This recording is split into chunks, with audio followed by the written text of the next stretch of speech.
Hello everyone, I'm Kyle Glockner, back with another episode of FaceOff.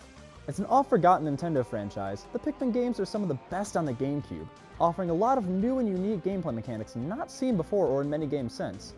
Aside from the two games that released for the GameCube, a third game was released for the Wii U, and the main character Olimar has appeared in Smash Bros. But if anyone knows the Pikmin franchise, they're likely going to think of the first two games. So today on FaceOff, we'll be taking a look at Pikmin and Pikmin 2 for the GameCube. Let's get started. Released in 2001, Pikmin was a game unlike any other. You take control of Captain Olimar as you explore the planet of the Pikmin, trying to recover the pieces of your broken spaceship. This sounds simple enough, however, you only have 30 days to recover all of the pieces, and each day has a time limit, as being out after dark will put Olimar in grave danger. Now, at first this may sound like a relatively simple task. With 30 days to recover 30 pieces, only 25 of which are necessary, you may think that the game sounds pretty easy, but it's not. But in order to explain that, we first have to talk about the Pikmin themselves. In this game, there are three different types of Pikmin for Olimar to discover. There are red, who are the strongest and can resist fire, yellow, which can be thrown higher than the others and can also carry special bomb rocks, and finally blue, which can breathe underwater. Olimar must travel to different parts of the planet using a maximum of 100 Pikmin at a time to carry the parts of his ship back, dealing with the time constraint, environmental hazards, and predators. Now, I won't talk about the time constraint until Pikmin 2, but I will talk about the environmental hazards and predators.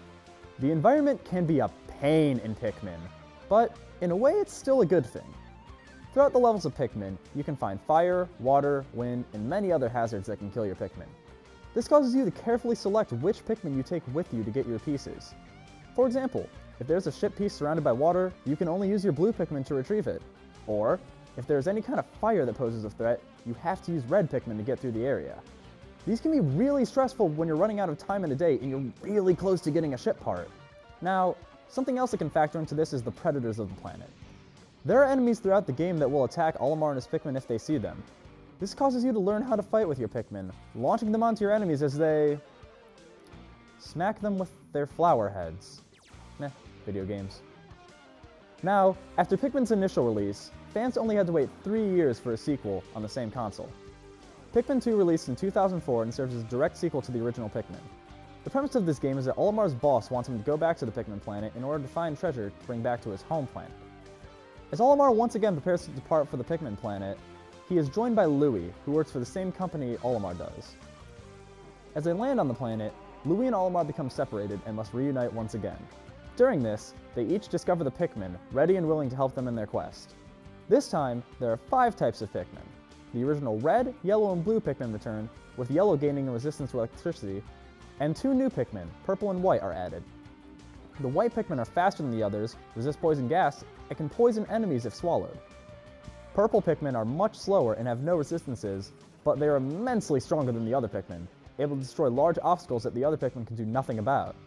Now, as far as the gameplay goes, similar to the original Pikmin, the player's days are timed out, leaving you unable to explore at night. However, there is no longer a limit on the amount of days you can spend on the planet, taking away every bit of urgency the original game packed into each and every day.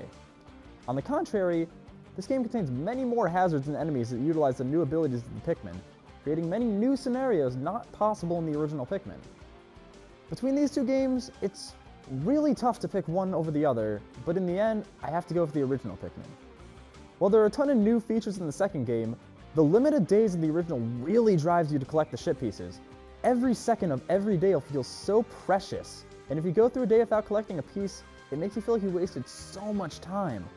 But then, when you get multiple pieces in one day, it can feel so rewarding. So for this battle, the winner is the original Pikmin. So what do you think?